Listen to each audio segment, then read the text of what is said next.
మనము ధ్యానం చేస్తూ ఉన్నాం. భక్తుడు దావీదు మహారాజు మరి కీర్తనకారుడు ఈ 15వ కీర్తనలో ప్రభు దగ్గర ప్రశ్నిస్తూ ఉన్నాడు. మొదటి వచనంలో, రెండవ వచనంలో ఆ ప్రశ్నకు జవాబు తానే చెప్పుకుంటున్నాడు.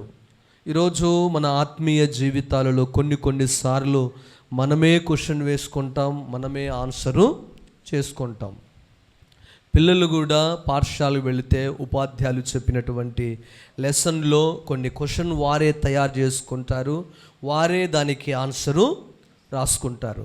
ఆత్మీయంగా దేవుని పిల్లలంగా దేవుని దగ్గర మనం క్వశ్చన్ వేస్తూ మనమే ఆ క్వశ్చన్కు ఆన్సరు చేసేవారిగా మన ఆత్మీయ జీవితం వర్ధిల్లాలి. Amen, amen. వినండి వాక్యాన్ని, 2వ వచనాన్ని చదువుదాం ప్రియులారా. యథార్థమైన ప్రవర్తన కలిగి నీతిని అనుసరించుచు హృదయపూర్వకముగా నిజము పలుకువాడే. గత వారంలో మనం చెప్పుకున్నాం, యథార్థత అనే విషయాన్ని మనము చదువుకున్నాం. ఆ యథార్థమైన ప్రవర్తన కలిగి అనే విషయాన్ని మనము ధ్యానం చేస్తూ వచ్చాం. రెండవది ఏంటంటే నీతిని అనుసరించుచు, నీతిని అనుసరించుచు. అసలు నీతి అంటే ఏంటి? ముందు మనకు అర్థం కావాలి. నీతి అంటే అర్థం ఏంటి? నీతి, అవినీతి. నీతి నిజాయితీ పరులు ఎప్పుడు అవినీతికి పాల్పడరు, అవినీతికి పాల్పడరు. అవినీతి అనంటే మనది కాని దాన్ని పొందుకోవడం అవినీతి. అక్కడ నీతి జరగవలసిన చోట అవినీతి జరుగుతుందనుకో, అంటే నీకు మేలు జరగాలి, కీడు జరిగిందనుకో, అవినీతి. కాబట్టి ఇక్కడ దేవుని యొక్క పరిశుద్ధ పర్వతం మీద నివసించడానికి ఉండవలసినటువంటి షరతులు, మొట్టమొదటిది యథార్థమైన ప్రవర్తన కలిగి ఉండాలి. ప్రియులారా, ఈ కడవరి దినాలలో దేవుని పిల్లలంగా దేవుడు స్వరక్తమిచ్చి సంపాదించినటువంటి, ఆయన వెలపెట్టి కొనబడినటువంటి ప్రజలమైన మనము యథార్థంగా ప్రవర్తన కలిగి ఉండాలి. అది చిన్న విషయంలోనైనా, అది పెద్ద విషయంలోనైనా, అది ఎక్కడైనా యథార్థమైన ప్రవర్తన కలిగి ఉండాలి. రెండవది నిజము. అక్కడ అంటాడు నీతిని ననుసరించుచు అంటాడు. అంటే నీతి ననుసరించాలి. నోవాహుతో దేవుడు చెప్తాడు, ఈ తరములో నోవాహు నీతిమంతుడు, నిందారహితుడు. ఈరోజు ప్రియ దేవుని ప్రజలారా, దేవుని బిడ్డలారా, ఉడుములపాడు గ్రామములో బేతేల్ ప్రార్థనా మందిరములో ఎవరు యథార్థమైన ప్రవర్తన కలిగిన వారు అని దేవుడు బర్నబాసునైనా మరి మీలో ఒకరినైనా అడిగితే దేవుడు ఏం చెప్తాడమ్మా? ఏమో ప్రభువా, మాకేం తెలుసు. ప్రియులారా, మన యథార్థతను దేవుడు చూస్తూ ఉన్నాడు, మన నీతిని ఆయన చూస్తూ ఉన్నాడు. ప్రియులారా, నీతిని అనుసరించాలి. ఈరోజు చాలామంది నీతి పక్కన పెట్టి ప్రియులారా అవినీతిని అనుసరించేటువంటి వారిని మనము ఫాలో అవుతున్నాం, అవినీతిని అనుసరించే వారిని ఫాలో అయిపోతూ ఉన్నాం. ప్రియులారా, అవినీతికి ఫాలోవర్స్ ఎక్కువైపోయారు, నీతికి ఫాలోవర్స్ లేరు, మెజార్టీ లేదు. ప్రియులారా, కానీ నువ్వు అనుకోవచ్చు, ఈ భూమి మీద అబద్ధానికే, మోసానికే మెజార్టీ ఉంది, పలుకుబడి ఉంది, మరి స్థానం ఉంది అనుకోవచ్చు.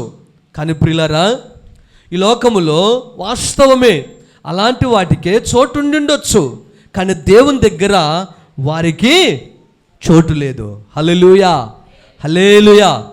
ఈరోజు నువ్వు అనుకోవచ్చు, అయ్యో నేను ఎంతకాలము యథార్థంగా ఉండాలి, ఎంతకాలము నేను నీతిని అనుసరించుచూ నడుచుచూ ఉండాలి, మరి నాకంటే అవినీతి పరులు, యథార్థంగా లేని వారు బాగున్నారు కదా, వారు చాలా చక్కగా ఉన్నారు కదా అని చెప్పి వారిని చూసి ప్రియులారా మోసపోయిన వారు ఎందరో సమాజంలో మనం చూస్తాం. అందుకోసమే భక్తుడు దావీదు ఏమంటాడనంటే, నీవు సియోను పర్వతం మీద నివాసం చేయాలి అనంటే నీవు యథార్థమైన ప్రవర్తన కలిగి ఉండాలి, నీతిని అనుసరించుచూ ఉండాలి. ఇద్దరు దంపతులు దేవుని సన్నిధిలో యాజకులుగా ఉన్నారు. వారు ఎలాంటి వారంటే నీతిమంతులు, నిరపరాధులను వారు యాజక ధర్మాన్ని చేస్తూ ఉన్నారు. ఎవరమ్మ వాళ్ళు? ఎవరు వాళ్ళు? ఎలిజబెత్తు, జకరయ్య. వారిద్దరు దంపతులు భార్యాభర్తలు. ప్రియులారా, ఎలిజబెత్తు, జకరయ్య అనబడినటువంటి యాజకులు. ప్రేమైన దేవుని ప్రజలారా, దేవుని బిడ్డలారా, వారు ఎలా ఉన్నారనంటే మనం గమనించవలసిన విషయం ఏంటంటే వారు నీతిమంతులు. హల్లెలూయా. వారు ఎవరమ్మా? నీతిమంతులు అంట వాళ్ళు. మరి ఈరోజు మనం ఎలా ఉన్నాం? ఈరోజు మనం ఎలా ఉన్నామని మనమంతకు మనము ఒక్కసారి ఆలోచన చేస్తే ప్రేమైన దేవుని బిడ్డలారా, మన నీతి ఎలాగో ఉంది, మన యొక్క భక్తి జీవితం ఎలాగో ఉంది ఆలోచన చేస్తే ప్రియులారా, ప్రభు ఈరోజు నీతో నాతో మాట్లాడుతూ ఉన్నాడు.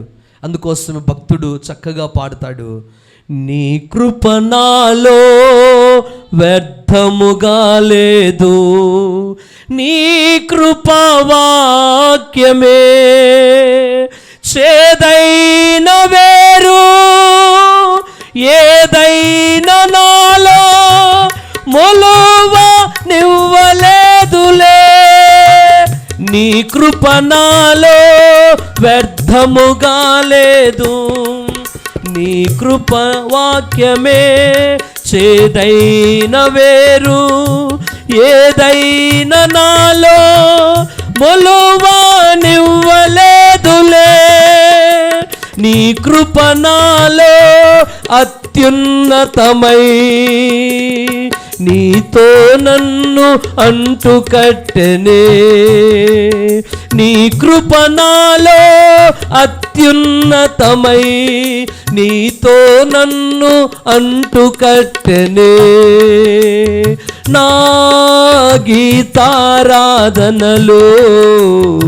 యేసయ్యా నీ కృప ఆధారమే, నా వేదనలలో జనించనే నీ కృప ఆదరణ. హల్లెలూయా. నిజంగా చేదైన వేరు అంటే చేదైన వేరు ఏదైనా మనలో మొలవనివ్వకుండగా నీ కృపావాక్యము నాలో ఉంచుము. ప్రియులారా, చేదైన వేరు యథార్థత లేనిది, నీతిని లేనిది, అది తొలగిపోవాలంటే దేవుని వాక్యం. హల్లెలూయా. దేవుని వాక్యం. ప్రియులారా, మనకున్నటువంటి రోగం పోవాలంటే డాక్టర్ ఇచ్చేటువంటి మందులు వాడాలి. ఆత్మీయ జీవితంలో మనకున్నటువంటి రోగం యథార్థమైన రోగం, మన యొక్క రోగం నీతి. ఇక్కడ దేవుని వాక్యాన్ని గనక మనము అర్థం చేసుకుంటే ప్రియులారా, ఆ పరిశుద్ధ పర్వతం మీద నివసించదగిన వాడు ఎవడనంటే యథార్థమైన ప్రవర్తన కలిగి నీతిని అనుసరించుచు హృదయపూర్వకముగా నిజము పలుకువాడే. ఎక్కడంట? చాలామంది పెదవులతోనే, పెదవులు నాలుకనే, అది అబద్ధమైనా నిజమైనా ఇక్కడి నుండే వస్తూ ఉంటుంది. కానీ ప్రియులారా, దేవుని వాక్యం చెప్తుంది హృదయం అన్నిటికంటే మోసకరమైనది, అది ఘోరమైన వ్యాధి కలిగింది. వాస్తవం. దావీదు అంటాడు, హృదయపూర్వకముగా నిజము పలుకువాడే పరిశుద్ధ పర్వతం మీద నివాసి. ఎంత గొప్ప మాట. ఈరోజు హృదయపూర్వకముగా నిజం పలుకుతే ప్రియులారా, ఆ పరిశుద్ధ పర్వతం మీద మనము నివసించడానికి గొప్ప ఆధిక్యతను మనం పొందుకుంటాం, గొప్ప ఆధిక్యతను మనం పొందుకుంటాం. హృదయపూర్వకముగా నిజము పలకని వారు ప్రియులారా నిజంగా దేవుని సన్నిధిలో నిజంగా మనం చూస్తాం. అననీయ సఫీరా వారిద్దరు భార్యాభర్తలు ఎలా ఉన్నారంటే నిజంగా ప్రియులారా దైవజనుని దగ్గరికి వచ్చారు. వారి మాటలు చూస్తే హృదయపూర్వకముగా నిజం చెప్పట్లేదు. ఈరోజు నిజాన్ని దాచిపెడతాం, అబద్ధాన్ని బయటికి కక్కేస్తాం. నిజాన్ని దాచిపెట్టి అబద్ధాన్ని బయటికి కక్కేస్తే నిజాన్ని దాచిపెట్టినటువంటి సత్యదేవుడు ప్రియులారా దాన్ని రుజువు చేస్తాడు. హల్లెలూయా, దాన్ని రుజువు చేస్తాడు ప్రభు. అందుకోసమే దేవుడంట ఆయన వాక్యమే సత్యము, ఆయన సత్యవంతుడైన దేవుడు. హల్లెలూయా. కాబట్టి ప్రియులారా అననీయ సఫీరా అనబడినటువంటి దంపతులు వారు నిజంగా హృదయపూర్వకముగా వారు నిజము పలకడానికి వారి మనస్సు వారి హృదయము ప్రేరేపించబడలేదు. సహోదరి సహోదరుడా, చిన్న విషయాలలోనే నీ హృదయం అబద్ధం మాట్లాడిస్తుందేమో. ప్రియులారా ఆదాము అవ్వలు ఏదైనా తోటలో ఉన్నప్పుడు నిజంగా అవ్వ హృదయపూర్వకముగా నిజం చెప్పట్లేదు, నిజము చెప్పట్లేదు. అవ్వ చెప్పట్లేదు, ఆదాము చెప్పట్లేదు. ఈరోజు నీ నా ఆత్మీయ జీవితం ఎలాంటిది ప్రియులారా? భక్తుడు దావీదు అంటాడు, యథార్థమైన ప్రవర్తన కలిగి నీతిని అనుసరించుచు హృదయపూర్వకముగా నిజము పలుకువాడే సీయోను పరిశుద్ధ పర్వతమందు నివసించును. దేవునికి స్తోత్రం కలుగును గాక. ఒకవేళ ఇలాంటి క్వాలిటీస్, ఇలాంటి మెటీరియల్స్, ఇలాంటి మరి ఆలోచన, ఇలాంటి ఆత్మీయత, ఇలాంటివి మన కుటుంబములో మన ఆత్మీయ జీవితములో లేకపోతే ప్రభువా ఈరోజే నా ఇంటిలోనికి అవి వచ్చునుగాక అని చెప్పండి. Amen, amen. ఏంటి రావాలి? Fridge, cooler, AC. ఏంటమ్మా ఏం కావాలి? ఎండాకాలం వస్తుంది కదా, ఏసీ, కూలర్ కదా ప్రియులారా. మంచిదే, మన శరీరానికి అవి అవసరం. కానీ పరిశుద్ధ పర్వతమందు నివసించాలని అంటే యథార్థమైన ప్రవర్తన కలిగి నీతిని అనుసరించుచు హృదయపూర్వకముగా నిజము పలుకువారే దేవుని పర్వతమందు నివాసం చేస్తారు, దేవునితో నివాసం చేస్తారు. అలాంటి కృప కావాలంటే ఈరోజే ప్రభువా నాకును నా కుటుంబానికి యథార్థమైన ప్రవర్తన కలిగేటట్టుగా మమ్మల్ని సిద్ధపరచు. ఇదిగో నీతిని మేము అనుసరించుచు నడిచేవారిగా మమ్మల్ని ఉంచు. ఇదిగో మేము ఎల్లప్పుడూ హృదయపూర్వకముగా నిజము పలికేటట్టుగా మమ్మల్ని ఉంచు.